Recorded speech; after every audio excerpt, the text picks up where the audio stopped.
Good morning, world. This is Indira from IndiARTZ, and I am going to do a ring pour this morning. A friend of mine, Mike Jackson out of Philadelphia, asked me to do two colors that I don't know how it's going to turn out, but I am going to give it a whirl. So this is a used canvas that I've used before that I've scraped, and the colors that he said were brown and silver. So I'm going to mix these together. I already mixed them, but I'm going to, pour them in the same cup together. I'm going to stack the colors on top of each other, meaning they will not be, well, I'm going to layer them, I should say, meaning that it's the way that I pour it into the cup. Everything has a technique, from your pouring mediums to the different techniques that you use on the canvas to even how you layer your paint in your cup. So I'm going to start with that. I think that's enough. So I'm not sure if you can see, but this is what it looks like layered. And how you get that layering is that you pour the paint close to the side of the cup versus pouring the paint into the center of the cup. When you pour it in the center of the cup, what it does is it kind of just like goes to the bottom. So it just depends on how then you want your paint to appear on your canvas as to how you layer your paint.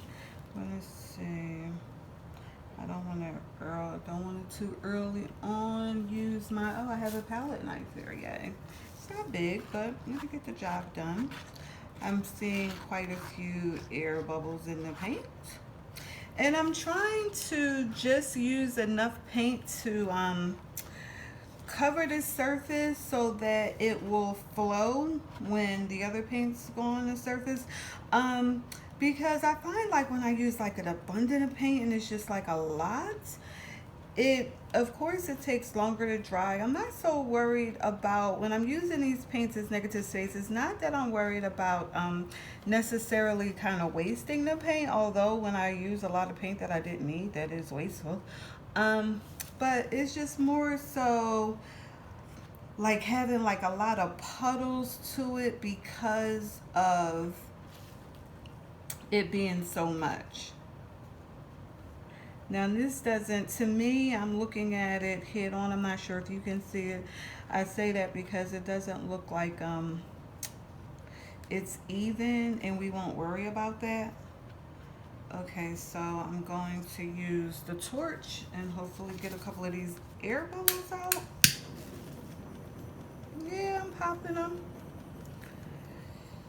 And so I think I'm just going to I'm going to try to do like a ring pour and then just tilt it and see where we go. I hope that this was enough paint, a ring pour. Okay, so when I'm putting it down, I'm kind of like going in the shape of a ring.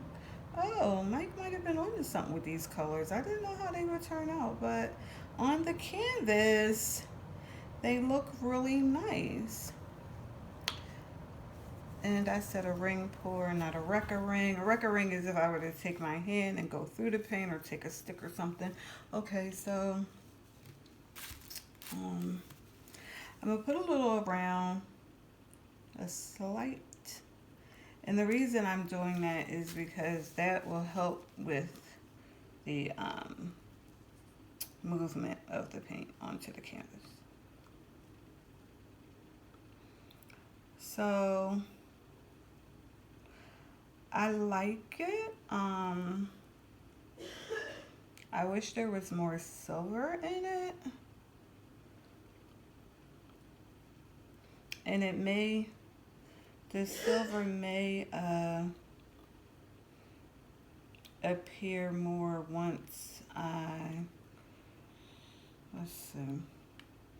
So my ring shape didn't really stay that much. And I kind of feel like my paint, I'm gonna pour it in here instead of directly on the canvas. And I'm pouring it in there in hopes that I still get like a little of the brown with the silver. I'm just going to try to do like a little ring here. I just didn't want it to be so brown. Like I said, I was really skeptical of these colors, but I think that they did really play well together on the canvas. Yikes, I gotta hold this up a little. And of course, some of it went back off of the canvas, but it's kind of okay. Let me see, I'm not in, when I was doing that, I wasn't in focus. Not that I may be in total focus right now, but. So my ring didn't really come out to be a ring on the canvas, because when you do the ring, once you tilt, it still should have some ring formation on your canvas when you're done. So what I'm going to do is I'm going to torch this a little bit. There's not a whole lot of cells. Oh, no, there are. I was going to say there are not a whole lot of cells here, but I think that there are quite a bit. I'm going to take this off because I don't think I'm going to do anything else in terms of movement of the paint. So I'm going to take my glove off. Whoa.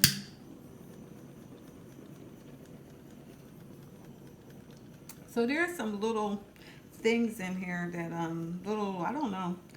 I want to say maybe came from the paint. I mixed it, but I'm not sure like why that appears. So like right here, not sure. Oh, okay. So what I thought was maybe like a clunk of paint. It really isn't. It's just the way that the paint is.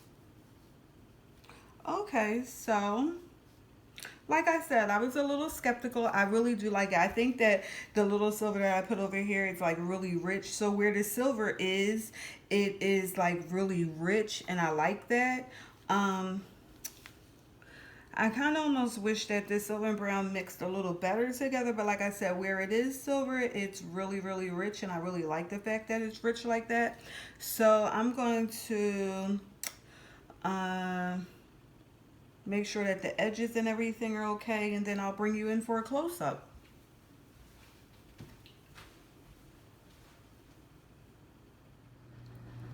Okay guys, here's a close-up. I'm going to go into the right-hand corner, and we have some lacing and light cell action going on. Coming down, there's one of those rich, deep pockets of the silver. And then we're at the tip of the right side, right here. And we'll go over. I'll pan up a little bit. And then here is the left-hand side. I'll come back in close.